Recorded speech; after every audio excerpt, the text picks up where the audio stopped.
Berdasarkan tujuan dan jenisnya, kredit perbankan yang umum ditawarkan antara lain, pertama, ada kredit konsumtif, yaitu kredit untuk kebutuhan pribadi. Lalu, ada kredit produktif, untuk pengembangan usaha. Mari kita bahas kredit konsumtif terlebih dahulu. Salah satunya adalah KPR, atau kredit pemilikan rumah. KPR adalah fasilitas pinjaman dari bank untuk membeli, membangun, atau merenovasi rumah impian Anda. Kredit ini berjangka panjang, memerlukan uang muka, dan rumah menjadi jaminan hingga cicilan lunas. Selanjutnya, ada kredit kendaraan bermotor, untuk pembelian mobil atau motor dengan sistem cicilan. Nasabah membayar uang muka, dan kendaraan menjadi jaminan sampai kredit selesai dibayar. Kemudian, ada kredit tanpa agunan, atau KTA. Pinjaman ini diberikan tanpa memerlukan jaminan aset. Tak digunakan untuk kebutuhan pribadi seperti biaya pendidikan, kesehatan, atau kebutuhan mendesak lainnya. Namun, perlu diingat bahwa KTA biasanya memiliki bunga yang relatif lebih tinggi. Sekarang, mari kita beralih ke kredit produktif, yang dirancang khusus untuk mendukung usaha Anda. Salah satu jenisnya adalah kredit modal kerja, atau KMK. Pinjaman ini untuk membiayai operasional sehari-hari, seperti pembelian bahan baku, pembayaran gaji karyawan, dan biaya produksi lainnya. Kredit modal kerja ini umumnya bersifat jangka pendek, membantu menjaga kelancaran bisnis Anda. Jenis lain dari kredit produktif adalah kredit investasi, untuk pengembangan usaha jangka panjang, seperti pembelian mesin baru, pembangunan gedung usaha, atau perluasan bisnis Anda. Tujuan kredit ini adalah untuk meningkatkan kapasitas produksi dan keuntungan usaha Anda. Selain itu, ada juga kredit usaha rakyat, atau KUR. Ini adalah program pembiayaan dari pemerintah. KUR ditujukan bagi pelaku usaha mikro, kecil, dan menengah dengan suku bunga lebih rendah karena subsidi pemerintah. Kredit ini sangat membantu pelaku usaha yang memiliki keterbatasan modal untuk mengembangkan bisnis mereka. Terakhir, mari kita bahas kartu kredit. Ini adalah fasilitas kredit bergulir yang fleksibel, memungkinkan Anda melakukan transaksi terlebih dahulu dan membayarnya di kemudian hari sesuai jatuh tempo. Ada batas maksimal penggunaan atau limit, dan jika tidak dibayar lunas akan dikenakan bunga. Selanjutnya, apa saja syarat pengajuan kredit dan dokumen yang diperlukan?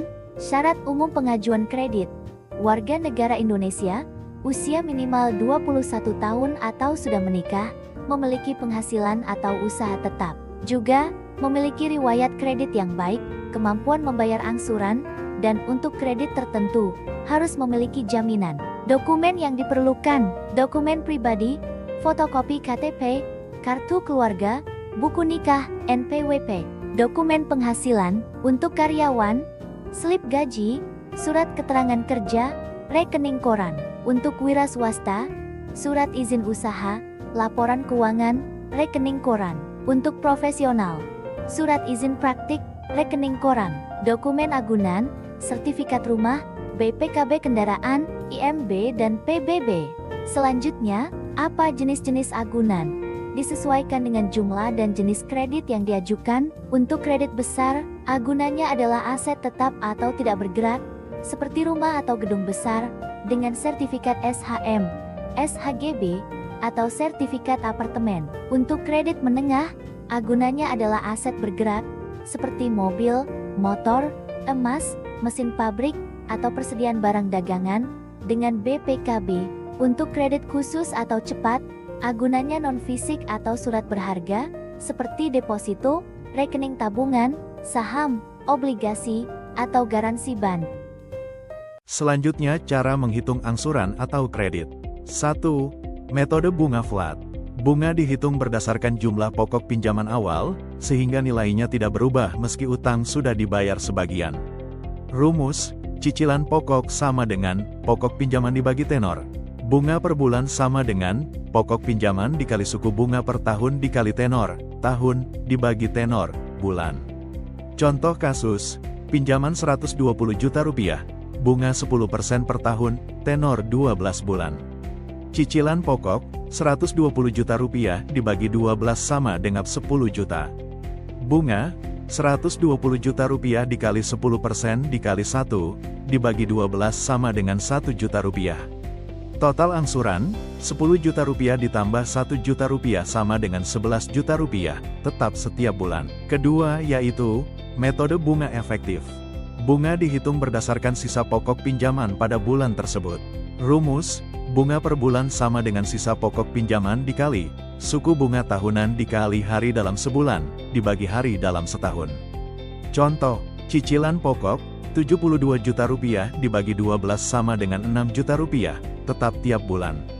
Angsuran bulan 1, bunga, 72 juta rupiah dikali 10% dikali 30 dibagi 360, sama dengan 600 ribu rupiah. Total angsuran, 6 juta rupiah ditambah 600 ribu rupiah sama dengan 6 juta 600 ribu. Angsuran bulan 2, sisa pokok, 72 juta rupiah dikurang 6 juta rupiah sama dengan 66 juta rupiah. Bunga baru, 66 juta rupiah dikali 10% dikali 30 dibagi 360, sama dengan 550 ribu rupiah. Total angsuran, 6 juta rupiah ditambah 550 ribu rupiah sama dengan 6 juta 550 ribu rupiah. Selanjutnya kita akan membahas appraisal dan cara menghitung LTV loan to value. Pertama, mari kita pahami apa itu appraisal. Appraisal adalah proses penaksiran nilai ekonomi suatu agunan oleh penilai independen. Ini dilakukan untuk menentukan nilai wajar atau nilai pasar aset tersebut. Tujuan dan fungsi appraisal adalah menilai kelayakan jaminan, juga untuk meminimalkan risiko kredit macet bagi bank, serta menjadi patokan bank dalam menentukan batas maksimal pinjaman atau plafon. Ada 3 metode utama dalam penilaian appraisal. Pertama, pendekatan pasar. Ini membandingkan aset dengan aset sejenis di pasaran. Misalnya, membandingkan 2 rumah yang memiliki karakteristik serupa. Kedua, pendekatan biaya. Ini menghitung biaya pembangunan baru suatu aset, kemudian dikurangi dengan nilai penyusutan yang terjadi. Ketiga, pendekatan pendapatan. Ini menilai aset berdasarkan potensi uang atau pendapatan yang bisa dihasilkan aset tersebut di masa mendatang. Memahami appraisal dan LTV sangat penting untuk keputusan kredit yang tepat. Cara menghitung loan to value, LTV. Rumus, LTV sama dengan jumlah pinjaman yang diajukan dibagi nilai appraisal aset, dikali 100%. Contoh kasus, nilai rumah, hasil appraisal, 1 juta rupiah, 00. Pinjaman yang diajukan, 850 ribu rupiah, 00. Perhitungan LTV, 850 juta rupiah dibagi 1 miliar rupiah, dikali 100% sama dengan 85. Kesimpulan, rasio LTV Anda adalah 85%. Artinya, bank akan membiayai 85% dari harga rumah, dan Anda wajib menyiapkan sisanya sebesar 15% sebagai uang muka, DP.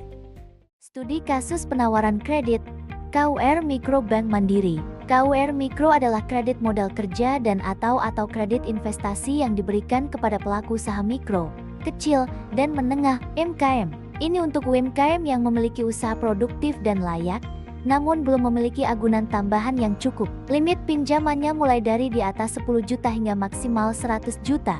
Syarat umum, warga negara Indonesia, usia minimal 21 tahun atau sudah menikah. Calon debitur harus memiliki usaha produktif yang sudah berjalan minimal 6 bulan, dan tidak sedang menerima kredit komersial dari bank lain, kecuali KPR, KKB, atau kartu kredit. Dokumen yang diperlukan, fotokopi EKTP calon debitur dan pasangan, serta kartu keluarga, surat nikah atau cerai, surat izin usaha mikro dan kecil UMK atau surat keterangan usaha SKU, serta NPWP. Wajib untuk limit di atas 50 juta. Sesuai peraturan pemerintah, untuk KUR mikro hingga 100 juta, tidak diwajibkan adanya agunan tambahan. Agunan pokoknya adalah usaha atau proyek yang dibiayai itu sendiri. KUR Mandiri ditawarkan dengan suku bunga efektif sebesar 6% per tahun. Ini berlaku untuk debitur yang baru pertama kali menerima KUR.